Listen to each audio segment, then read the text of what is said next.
The first day I got back home, the housekeeper's daughter declared war on me. She swaggered around like she owned the place, bringing random people into the house, calling it upcycling. Her mother, the housekeeper, acted like she was the homeowner, constantly calling me a greedy capitalist. I've always believed, live and let live. But cross me, and you'll regret it. Part 1. Who are you? And who gave you permission to be in my house? The girl's shrill voice shattered the quiet.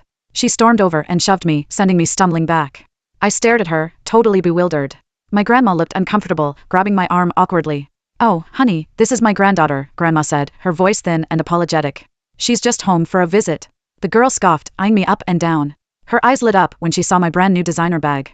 Grandma explained in a low voice that this girl was the housekeeper's daughter, a real piece of work named Brittany. Our housekeeper, Mrs. Davis, had been complaining to Grandma about how her daughter's college dorm was a dump and how rent was too high. Grandma, being the sweet lady she is, invited Brittany to stay for a few days while she looked for a place. A few days had turned into over a year.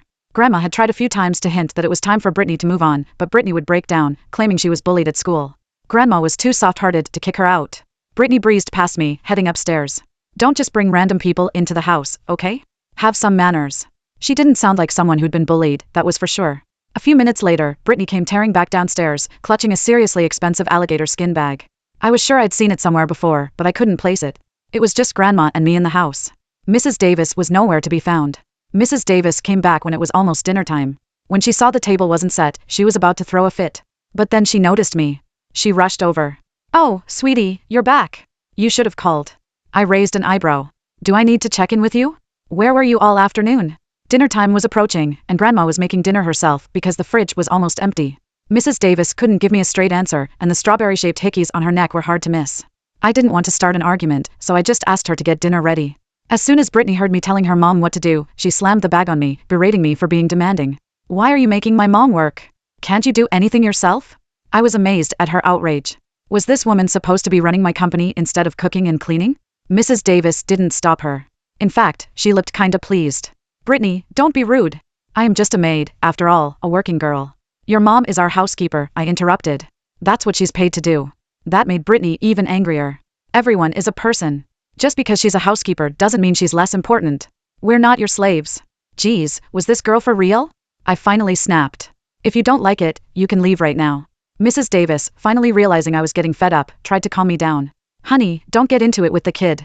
She's just being dramatic." Was she calling me dramatic? I said, "Fine.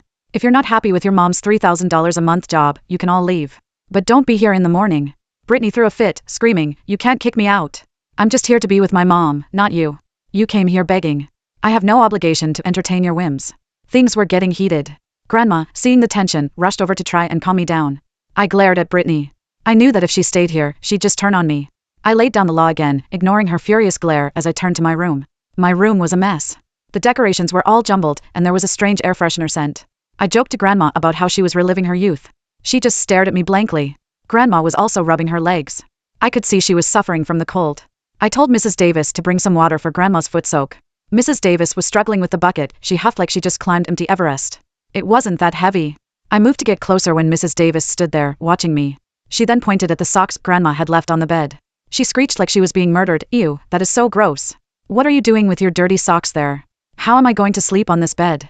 Mrs. Davis rushed to the bedside table. I stood up. "What did you say?" She panicked and forced a smile. It was just her talking to herself, nothing to worry about. Before I could argue, the door slammed open, and Brittany stomped in, kicking over the tub of water. "Oh yeah, go ahead and make my mom do things while I'm not here. You heartless capitalist trash should all drop dead." The hot water splashed everywhere, a bit of it on me and Grandma. Brittany stood defiantly in front of her mother. "My mom isn't here to serve you. You guys need to chill out." This girl was out of her mind. Did she even hear herself? She puffed up her chest like a prize fighter.